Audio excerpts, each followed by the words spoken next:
అందరికీ నమస్కారం. దీనికి ముందు వీడియోలోనే ఈ అవినాష అన్వేష అతనికి సంబంధించి మాట్లాడాం కదా. కిందలో కామెంట్లు పెట్టా, అతను వీడియో తీసాడు చూడండి, నేను స్క్రీన్ షాట్ కొట్టాను చూడండి, ఆ వీడియో తీలా ఉంది. ఇక మరలా కొత్తగా ఒక వీడియో రిలీజ్ చేశాడు. అసలు అతని గురించి నేను డిస్కస్ చేయదలుచుకోలేదు. ఇప్పుడు నేను చెప్పేదానికి అతని అవసరం ఉంది, అందుకని చెప్తున్నా. మరలా ఏమంటాడు, నేను క్షమాపణ చెప్పాను, అయిపోయింది, ఇంకా నేను తప్పు చేస్తే ఈ రాత్రి రక్తం కక్కుని చస్తాను, దేవుడివి అక్కడే ఉన్నాడు, అలా కాదు, నా తప్పును కనుక మీరు కనుక స్వీకరించకపోతే మీరు ఈ సంవత్సరం వల్ల నష్టపోతారంటూ. ఎలారా బాబు, అతను ఒక యూట్యూబరు, అతను ఒక ఇన్స్టాగ్రామ్ ఇన్ఫ్లుయెన్సరు, అతనికి లక్షల్లో ఫ్యాన్స్ ఫాలోవర్స్, ఎలా అసలు నాకు అర్థం కావట్లా. నిజమే, స్క్రాప్కే ఈరోజు డిమాండ్ ఉంది, స్క్రాప్కే వ్యూస్ వస్తున్నాయి, స్క్రాప్నే జనాలు కూడా ఎంకరేజ్ చేస్తున్నారు. ఇకనైనా మారండి. సో ఇప్పుడు నేను చెప్పబోయేది, మాధవీలత అండ్ మరికొంతమంది మీద సరూ నరపోషన్ కేసు నమోదైంది. రేపు ఉదయం 10 గంటలకు రమ్మన్నారు. కేసు ఏంటి తెలుసా?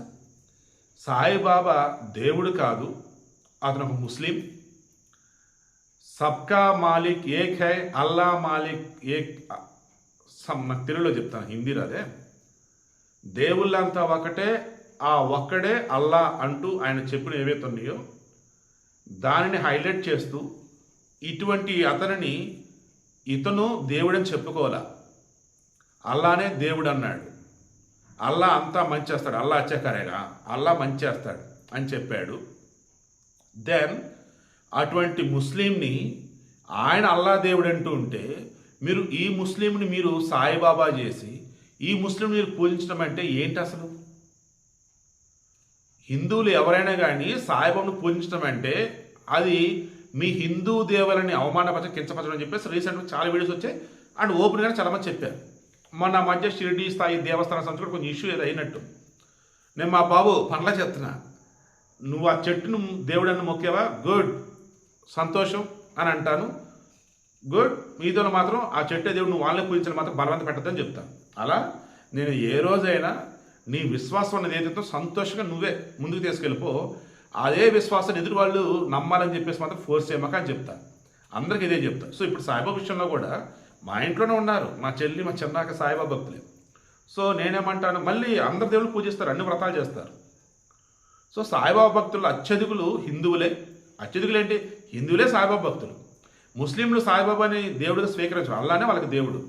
క్రైస్తవులు అసలు వాళ్ళకి జీసస్ తప్ప వేరెవరూ తెలియదు అన్నట్టు వాళ్ళు ఉంటారు. సో ఈ సాయిబాబా విషయంలో ఆయన భక్తులు కూడా అంతా హిందువులే, బట్ ఆ సాయిబాబా ముస్లిం, ఆయన వచ్చేసి అల్లా దేవుడు అన్నాడు. దీనిని హైలైట్ చేస్తూ ఈ మాదిరితో మరి కొంత ఈ మంచి వీడియోలు చేసినట్టుగా ఉన్నారు. నేను కూడా మన యాక్చువల్ వీడియో ఇద్దాం అనుకున్నాను, ఎప్పుడో మరి ఆగిపోయాను నేను. లేదంటే రేపు విచారణ హాజరవాసం లిస్ట్లో నేను కూడా ఉండేవాడిని ఏమో. పోనీలే, చేయలేదు. సరే, పాయింట్ కాదు నేను చెప్పదలుచుకుంది. ఇప్పుడు సాయిబాబాకు సంబంధించి దూషించి సాయిబాబా భక్తులు కించపరచలాగా వీళ్ళు కనుక ఎవరైనా చేస్తే తప్పది, నో డౌట్. అది అలా ఎవరు చేసినా తప్పే. మరి అలా మాధవీలత చేసిందా, మీతో చేసిన నాకు నిజంగా తెలియదు. అలా కనుక చేస్తుంటే రేపు పోలీసులు విచారణ చేసినప్పుడు వాళ్ళే చెప్తారు. నేను చెప్పదలుచుకుంది, ఒక జీసస్ని కానీ, ఒక అల్లాని కానీ, మహత్ ప్రవక్తను కానీ, సాయిబాబాని కానీ ఇంకా అన్నప్పుడు బుద్ధులు జైనులు జోలికి ఎవరు బోరులే, అంతే. జీసస్, సాయిబాబా, అల్లా, మహత్ ప్రవక్త, నాకు తెలిసి మ్యాక్స్ ఇవే. వీళ్ళకి సంబంధించి ఎవరన్నా ఎక్కడన్నా ఏ కొంచెం తేడాగా మాట్లాడినా అయితే సోషల్ మీడియా మొత్తం చాలా చెలరేగుతారు, లేదా పోలీసులు వెళ్ళి ఎవరైనా కేసు పెడతారు, కేసు కూడా ఫైల్ చేసి విచారణ పిలుస్తారు. ఇప్పుడు ఈ అన్వేష్ అనేవాడు మరలా ఎంత క్లారిటీ ఇస్తాడు. ఏమని క్లారిటీ? రేప్ చెయ్యిపోయాడు సైంధవుడు, వాడు రావణాసుడు రేప్ చేద్దామని అనుకున్నాడు, నేను అది చెబుతుంటే నాకు టైం లేదు, అందుకే రేప్ అని అన్నాను, మీకు అర్థం కాలేదు, మీరు అర్థం చేసుకోవాలి కదా అని అంటున్నాడు. రేప్ చేయబోయారంట, అత్యాచారం చేయబోయారంట, దాని ఇంగ్లీష్లో రేప్ అంటారు, నేను అన్నది అదే కదా అంటున్నాడు. ఎలా రైతు ఫాలోవర్ నాకు అర్థం కావట్లేదు. ఘోరాతి ఘోరంగా అతను మాట్లాడతాడు.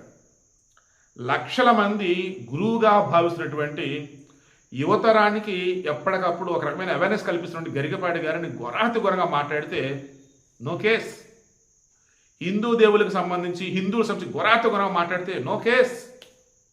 ఒకళ్ళ దీని అమ్మ జీవితం పూతులు మాట్లాడుతూ అనుకున్నాను, ఈ 2 రోజులు కంట్రోల్ చేసుకుంటా, ఓకేనా?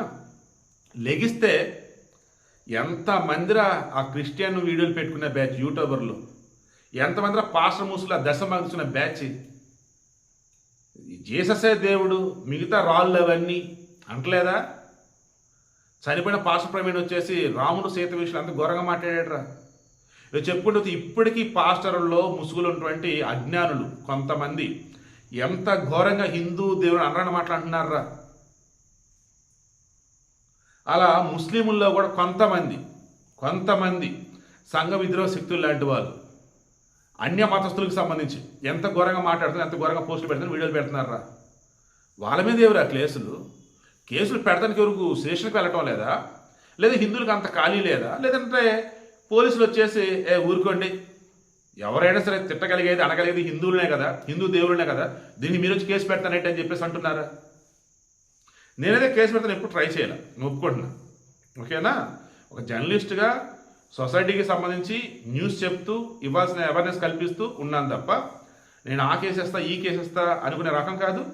మా ఫ్యామిలీకి సంబంధించి లీగల్ ఇష్యూస్ అన్నప్పుడు సివిల్ కేసులు ఉంటే అది మా నాన్నగారు చనిపోయిన తర్వాత నాకు అవసరం లేదని చెప్పేసి మా లాయర్ చెప్పారు. మనమే కేసు గెలుస్తాను లాయర్ చెప్పినా కానీ వద్దండి నాకు అవసరం లేదు, వదిలేసి వాళ్ళని తీసుకోమని చెప్పండి, వాళ్ళని బతకమని చెప్పండి అని చెప్పినోడు నేను.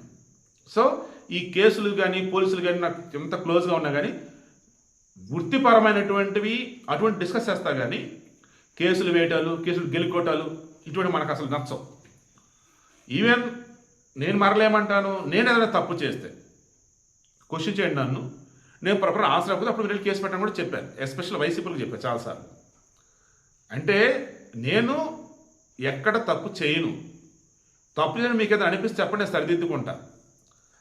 నేను అవతల వారికి సంబంధించేసి వాళ్ళు ఘోరాతి గురైన పాల్పడ్డా, వాళ్ళు ఏం చేశారో చెప్తాను, దెన్ మీరు వెళ్ళి కేసులు ఏంటి అని చెప్తాను, ఎలా ఎండిపోతే ఎక్స్ప్లెయిన్ చేస్తాను. బట్ నేనుగా కేసు అయితే వేయను, అలా నేను ఇప్పుడు ఎవరి మీద కేసులు వేయాల. కాబట్టి ఇక్కడ నేను మెన్షన్ చేయదలుచుకున్నది నిజంగా హిందువులు అన్నవాళ్ళు నిద్ర లేచిన తర్వాత దేవుని పూజిస్తూ దేవుణ్ణి ధ్యానిస్తూ నిద్రలేస్తూ బ్రతుకుతున్నటువంటి మీరు మీ దేవులను ఘోరంగా ఎవడబడితే వాడు హిందువులని చెప్పుకుంటూనే మళ్ళీ హిందూ ముస్లింలను ఘోరంగా తిడుతూ, హిందూ దేవుని తిడుతూ పోస్టులు పెడుతూ, సెక్యులర్ అని చెప్తూ హిందూ దేవుడు నానా మాటలంటూ, హిందువులను దూషిస్తారు, హిందూ అలవాట్లను దూషిస్తారు, హిందూ దేవుడు అనరాని మాటలు అంటారు. వాడికి మహాభారతం తెలీదు, భాగవతం తెలీదు, రామాయణం తెలీదు, వేదాలు తెలియవు, ఆయన సరే అన్ని చదివానంటాడు. ఘోరంగా ఏదో చిన్న ఇన్సిడెంట్ పట్టుకొచ్చేసి దాని మీద చెదర మొత్తం వాగిపడేస్తాడు. వాడి మీద నో కేసు పెడతానికి పోషన్ దాకా ఎవరు వెళ్ళట్లేదా? లేదన్నప్పుడు వెళ్ళినా కానీ ఊరుకో, హిందువు తెలియబడితే ఎవరిని తిడతారు, హిందువులు కాకపోతే ఎవరిని తిడతారు అని కేసులు తీసుకోవట్లేదా? I'm asking seriously. ఈ యూట్యూబ్లో ఈ నాన్ వేసిన ఇతని మీద వైజాగ్లో విహెచ్పల్ కేసు పెట్టారని విన్నా, ఇందాక కేసు కూడా ఫైల్ అయిందని అంటున్నారు. సో మరలా చెప్తున్నా, మతం ఏదైనా వాళ్ళ విశ్వాసం ఏదైనా అది వారికి వదిలేయి. నువ్వు నమ్మకం లేదు, నువ్వు విశ్వసించు, నీ దేవుడు నీ ఇష్టం. అసలు దేవుడు అనుకుంటు నాస్తికుడు ఉండు, ఇబ్బందిలే. నువ్వు వాళ్ళు తప్పు తప్పు తప్పు తప్పు అంటూ నానా రకాలుగా యాగి చేస్తూ బూతులు మాట్లాడుతూ పోస్టులు పెట్టినా వీడియోలు చేసినా కేసులే అవుతాయి. రేపు మాధవిల విషయంలో ఏం జరుగుతుందో చూద్దాం. హిందువులు సంబంధించి ఇప్పటికైనా మేలుకోనండి. హిందువులలో లాయర్లు ఉన్నారు, మన హక్కుల సంఘాల వాళ్ళు ఉన్నారు, హిందువులలో వచ్చేసి తెలియగల వాళ్ళు బోల్డ్ ఎంతమంది ఉన్నారు, అండ్ లీగల్గా మంచి ఐడియాస్ ఉన్నటువంటి వాళ్ళు, లీగల్గా మంచి నాలెడ్జ్ ఉన్న వాళ్ళు ఉన్నారు.